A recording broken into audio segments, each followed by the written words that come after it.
મહાદેવ હરિઓમ જય માતાજી। વાગ્યા છે અત્યારના સવારના 6 અને આજે છે પવિત્ર 11 એટલે આપણે જવું છે મંગળા આરતીમાં। એટલે ત્યાં આપણે કાનાના દર્શન કરવા જવાના છે ને ઠાકોરજીના। આપણે અહીંયા મારો કાનો એ તો 5:30 વાગ્યાનો હારો આયર ઉઠ્યો છે કા। આ દેવાંશ ને હું અમે ત્રણેય જાય છીએ મંદિરે। હાલો ભાઈ હાલો।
થઈને મૂકવા એટલે અહીંયા આપણે ગામની ડેરી જાય છે ધોરાજી। ધોરાજી આવશે એનો દીકરો હામો, કારણ કે બિસાડાને અહીંયા ઠેક ધોકો ખવડાવવો નથી।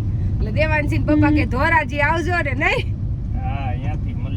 અને આપણે ડેરી વાળા ગામના જ છે એટલે એને કહી દેવું કે એના દીકરાને ફોન કરીને એને હાથમાં હોપશે પછી ફઈ એટલે સીધા પુગાડી દીધા એવું જ માનો। એટલે આપણે અત્યારે સોસાયટીએ ડેરીમાં બેહાડવા જાય છે। દઈમો ને અહીંયા ગમે તે જવાન મન નથી પણ હું કરું તો રોકા કબૂલે જાવ પણ ઓલો રાયડું પાડે નકર બહાર તો રોકાવું તો એના દીકરાને નો ગમે ને બા વગર એવું હા તો હું રોકાવું પાછા આવજો પાછી હું આવે હવે કા હવે તમારે ડોકું કાઢવાનું જો હવે હું નહીં આવું। તમે ભાઈ કયો કે દીકરા કયો કે ભત્રીજા બધું તમારા। હા આ ખેતરો માં જીવ હોય ગયો તો હવે નિરાશ થઈ ગઈ ને મરી જાવ તો ગઈ હવે કઈ કોમ ની રાત એક તમન્ના હતી કે બૈડિયા રોકાવા આવું તું એટલે કે હવે હું મરી જાવ તો ઉપાધિ નથી લ્યો મને ચિંતા હતી એમ મન ને હતું કે મારા માવતર ને સેવટ જાવ તો મારે આ જીવ ને નિરાશ આશા પૂરી લઈ જાય તો ભલે રાખે તો ભલે જઈ તો હા હવે કઈ ઉપાધિ નથી જીવ નહોતો હા ઓ બૈડિયા 6 મહિના છે કે ચીર હાજી થન તો વઈ જતી હોયરું ને પણ બૈડિયા હોયરું ને પણ તું કે આ ભોગત મારી આસે જો 1.5 વર્ષ અમારા મામાએ બધા હાચવા પછી મારા લગ્ન એ કર્યા પછી હારે ગઈ તો મારા ભાઈ તેડવા આવતા ઉતાણી આઈટમ પર એને મને હાસ્યું તો ભગવાન એનું હારું ચાચુજી એવી આશીર્વાદ દો। અને હજી ગમે તઈ આવું હોય તમારા માટે બાયણા ખુલ્લા જ છે આપડા ખુલ્લા છે પણ હવે આ નો હલાય મારે જો અત્યારે આપણે મગફળીમાં બળદનું હાથી આવી ગયું। હવે આપણા ઘણા વિડીયો જોતા એ કહેતા છે કે કાલ તો તમે ટ્રેક્ટર હાંકતા હતા ને વરે આજ બળદ આવ્યા।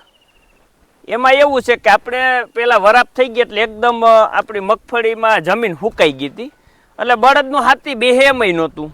અને આપણે જે બળદનું હાથી કીધું હતું એ બળદ નબળા હતા, મન પડે એમ હાલતા હતા, હાઈર માથે જ હાઈલો જતો હતો એક બળદ, એટલે આપણે ઠીક લાગ્યું નહીં એટલે એ હાથી આપણે સોડાવી નાખ્યું। પછી ટ્રેક્ટરનું જોયું, ટ્રેક્ટરમાં આગળ મોર પગ હાલતા હતા અને વાહે આપણે બલુનિયા હાલતા હતા એટલે જમીન કડક હતી થોડીક તો કીધું ટ્રેક્ટર બલુનિયા જમીન વીખે છે અને બળદનું હાથી બેહતું નહોતું એટલે આપણે ટ્રેક્ટરનું હાંકતું હતા એટલે આપણે ટ્રેક્ટરનું હાંકતા હતા। પણ અત્યારે વરસાદ થયો એટલે આપણે જમીન એકદમ પાણ થઈ ગયું આમ મગફળીને એટલે હવે આપણે ટ્રેક્ટર ન થાકવું, કારણ કે અત્યારે જો ટ્રેક્ટરથી હાકી તો પાછી જમીન ચોરાઈ જાય। એટલે હવે આપણે પાછા ફરીથી આજ બળદ આવ્યા છે અને બળદ એવા છે કે કાંઈ ઘટે ને એકદમ 18ની જારીએ વખેડી માંડવીમાં વૈસો વૈસ હાઈલા આવે સીધા, ક્યાંય મગફળી માથે પગ નથી દેતા. એટલે આપણે આ બધું કાલ જોયા, ત્યાં હાંકતા તા જોવા ગયા અને આપણે એમ લાગ્યું કે ના બળદ બહુ સારા છે હાઈકા જેવા. એટલે આપણે ભરતસિંહને કીધું કે ભરતસિંહ તમે મારામાં હાથી હાંકી દો. એટલે આપણામાં જ હાથી બળદનું હાલતું થઈ ગયું છે. અને ટ્રેક્ટર એ સારું જ હાલતું હતું, કઈ નુકસાન નહોતું કરતું. પણ હવે નો હાલે, હવે હાલે એમ નથી, કારણ કે અત્યારે જમીન ભીની છે ને, એટલે ભીની જમીનમાં ટોરાઈ જાય. અને દેવાનસિંહ પપ્પાને બળદ જેવા તેવા નો ગમે. અમે બળદ રાખતા ને તે એવા જ જોડી રાખતા, કઈ ઘટે નહીં એવા. એટલા વર્ષ પેલા ના આ બળદ કઈ ઘટે ને એવા જ છે. જો એક ધરા આઈલા આવે આમ વચ્ચે પાટલામાં જ હાલે. અને નહીં એને તાહું હાલવું કે નહીં પગ નાખવો, આવા બધું જ જોઈ ખરેખર તો. અને બળદ આપણે રાખ્યા ને ત્યાં લગી આવા જ રાખ્યા કે એમાં એનો પગ ના ફરે હાલવામાં એમ. બળદ ને પણ અત્યારે બિસાડા માખ્યું નો પ્રશ્ન છે, ખાઈ જાય. હાવ જો ને કેવી થથર છે. ટ્રેક્ટર નું હાથી તો હું ઘણી વાર હાકું છું, અને બળદ નું હતું ત્યારે આપણે બળદ નું હાથી હાંકતા નહીં. એટલે આજ મેં કીધું લાવો હાંકવા દો જી. હાલ હાલ. એટલે આમ તો બળદ નું હાથી હાંકવું હેલું છે ટ્રેક્ટર કરતા, કારણ કે આમ તો ઈ એની જગ્યા મૂકે નહીં ને હાલવાની, એટલે હાલે એક રગુ એમ. આ સજીવ વસ્તુ છે, નિર્જીવ તો નથી મશીનરી ની જેમ. અને માંડવી આમ પસાટે જ આપણે બહુ હાલે એવું નથી. અત્યારે અહીંયા તો આગળ તો પાછી હારી હાથી હાલે એવું એમ. અહીંયા વાંધો નથી. એટલે આપણે હાથી હાકવું છે ને તો શેર નબળી હોય ને એને હારી કેવી પડે. ના અસલ હાથી હાંકવાની મજા આવે એવું છે. જમીન ભીની થઈ ગઈ છે ને માપની, એક રગુ હાથી હાલે. જો આપણે મગફળીમાં દવા છાંટી એને લગભગ આજ 5 દિવસ થવા આવ્યા. એટલે આપણે કઈ કારણોસર વિડીયોમાં નહોતા બતાવી શીખા. એટલે કપાસમાં છાંટતા હોય, મરચીમાં છાંટતા હોય બતાવતા હોય ને આમાં ન છાંટી તો એમ થાય કે કેમ મગફળી તમે ઓર્ગેનિક કરી છે વગર દવાની. પણ એવું નથી, પણ આપણે કંઈક કારણોસર બતાવી ન શીખા હોય. એટલે આપણે ફૂગનાશકમાં મારી હતી ફોલિક્યુર એટલે કે ટેબોકોનાઝોલ, અને ઈરુ માટે મારી રીતે આપણે કોરાજન. અને કોરાજન દવા તો આમ તો નામચીન છે, બધાને ખબર જ છે કે ઈરુની દવા છે. કાબરી લીલી બધી ઈરેમાં મરી જાય. અને બીજા નંબરમાં તો અત્યારે મેન પ્રશ્ન હોય તો મગફળી વધવાનો, કારણ કે ખોટી જો વધી જાય મગફળી ડૂચો થઈ જાય તો એમાં આપણે ઉત્પાદન ન આવે જોઈએ એટલું. એટલે આપણે ઉત્પાદન લેવા હાટું અને વધારે ફૂટ કરવા હાટું કલ્ટાર દવા એ આપણે મગફળીને વૈધ અટકાવે અને એકદમ ટૂંકી ગાંઠે ફૂટીને હુયાને ઝાઝા ફૂટ કરે. 40 દિવસની મગફળી થઈ ગયું એટલે આપણે મારી શકીએ 35 થી 40 દિવસે. અને એના આપણે 2 થી 3 રાઉન્ડ લેતા હોય. આપણે એક રાઉન્ડ પૂરો થઈ ગયો અને હવે પાછી આપણે 2 રાઉન્ડ લઈ લેવું એટલે એકદમ આપણી મગફળી કાંઈ ઘટે નહીં એવી થઈ જાય. એટલે માપની વધે એમ અને ફૂટ કરે, કાંઈ ન ઘટે ને એવી. જો અને આપણે જે હાથી હાલે એમાંય કંઈ બહુ નુકસાની થતી નથી, આવતી જ નથી નુકસાન. ક્યાંય હુયો ઉસકતો નથી કે ડોડવો તૂટતો નથી. અને અત્યારે નકર આપણે મગફળીમાં ડોડવા અંદર થઈ ગયા છે અને જો આમાં ક્યાંય નુકસાની નથી. જો આપણે અહીંયા પૂરું થઈ ગયું, નવના બલૂનિયા છે જો, પણ ક્યાંય આમાં હુયો આવો હોય ક્યાંય તો એ આપણે આમ વીખું એટલે દેખાણો, બાકી ઉસકતો નથી, ફરતો નથી. તો હાથી અકાય નહીં, નુકસાની આવતી હોય તો ખડની દવા માર દેવા, હાથી નો અકાય. એટલે આપણે છેલ્લું ને પેલું હાથી છે 1 ને 2, પેલું આઈકું ને બીજું આખશું તો આપણું હાથીનું કામ પૂરું. એટલે મગફળીમાં કોઈ જાતનું હાથી હાંકવાનું નથી હવે. અને આ આપણે થોડુંક ખડ છે માઇનોર, એટલે બાકી ખડ ન હોય તો આ હાથી હાંકવાનો નુકસાની થાય, ફાયદો ન થાય. એમાં બે હરખું થઈ જાય, નુકસાની ને ફાયદો. ખડનો ફાયદો થાય તો અમે અમુક 5% નુકસાની આવે એ દેખાય નહીં આપણે, પણ એમ તો આવતી હોય 5%. તો આપણે જાતા તા ભાઈને દવાખાને લઈને ચિત્રાવડ જાય ને એટલે આપણે નદી હામી આવે એટલે આપણે પાર્થેશ્વર મહાદેવ આ વખતે કીધું કુવામાં નથી પધરાવના, નદીમાં વહેતું પાણી સરસ છે એટલે આપણે ન્યા પધરાવી દઈ. એટલે આપણે એવું સરસ તાજું પાણી જાય છે. આપણા બૈડિયાના રેસનું પાણી અહીંયા જ આવે છે ને? હા, બૈડિયાનું પાણી અહીંયા જ આવે. અને આપણે પાર્થેશ્વર મહાદેવ છે એ માટીના જ હોય એટલે પરબારું વિસર્જન કરીએ એટલે 10 મિનિટમાં તો ઓગળી જાય અહીંયા. એટલે આ તો ઠીક નદી ચાલુ છે, બાકી આપણે ગમે આને સ્થિર પાણીમાં પધરાવો ને તોય ઓગરી જાય. કોઈ પણ વૃક્ષ હોય અને ન્યા રાખો ને તોય ઓલો થઈ જાય વિસર્જન. હા ઓગરી જાય એટલે ઈ માટી થઈ જાય પાછા હતા હવે ને.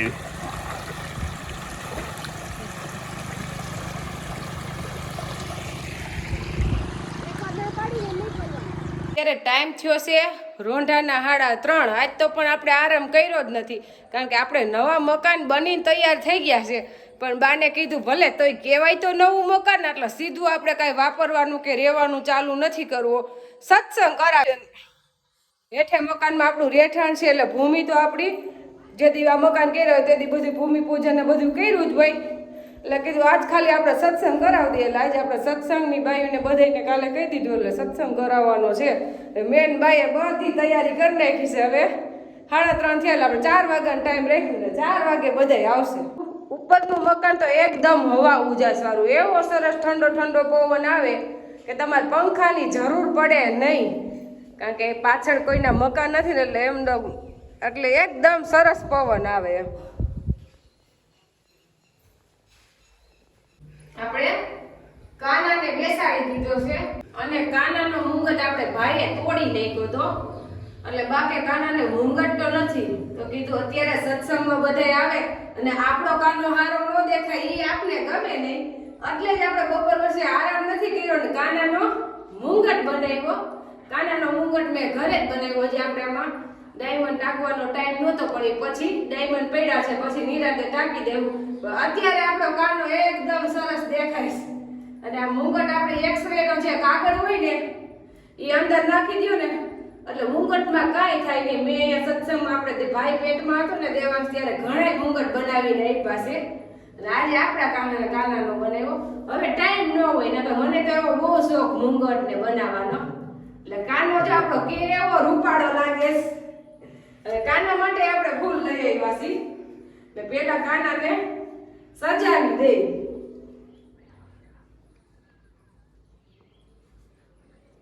કાનાની ફૂલની સુગંધ ગમે ને અને આપણે કાનાને મસ્તના ગુલાબથી શણગારી દીધા છે.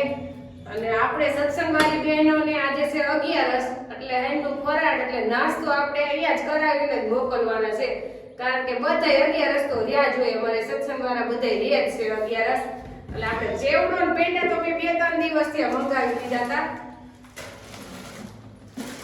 પેંડા આપણે કાનાને ધરાવી દઈ, કાનાને આખે આખું બોક્સ જ મૂકી દઈ. અને પેંડા મગાવ્યા છે આપણે માવાના. બે બાજુ એક બોક્સ મૂકી દે. એટલે હવે આપણે બધું તૈયાર થઈ ગયું છે. હવે સત્સંગ મંડળ આવે એટલે કીર્તન ગાવાનું ચાલુ કરી. આપણે સત્સંગ ચાલુ થઈ ગયો એને અંદાજે કલાક થઈ ગઈ. બહુ જ મજા આવે છે કીર્તન ગાવાની. હવે કીર્તન ગાય છે ગાડીમાં. ઓલા બા તો બહુ જ કીર્તન ગાય છે. એવડી ઉંમરે બધા કીર્તન મોઢે છે પાછા. હા ચોપડી માં નોંધ બધાય કાન ચડાવે ને એવા કીર્તન ગાય છે. હાલો ગાડીમાં તમે ગાઓ. ગાના કાને સીતા હોય રે નાચ કરા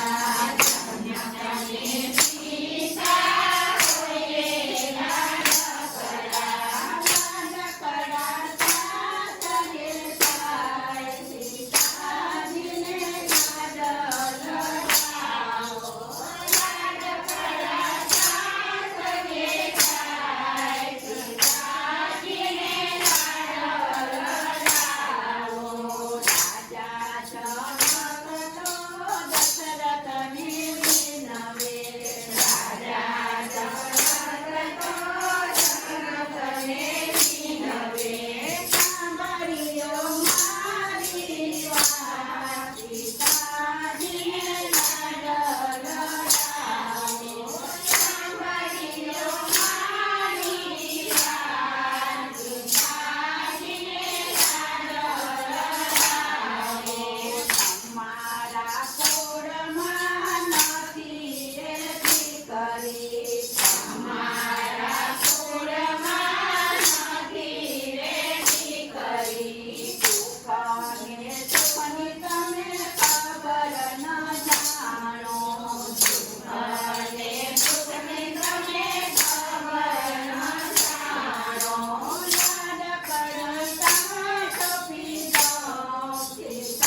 આપણે સત્સંગ થઈ ગયો પૂરો, ટાઈમ થઈ ગયો નાસ્તાનો. એટલે આપણે નાસ્તાની ડીશ તૈયાર કરીશું. હું ને સંગીતા ભાભી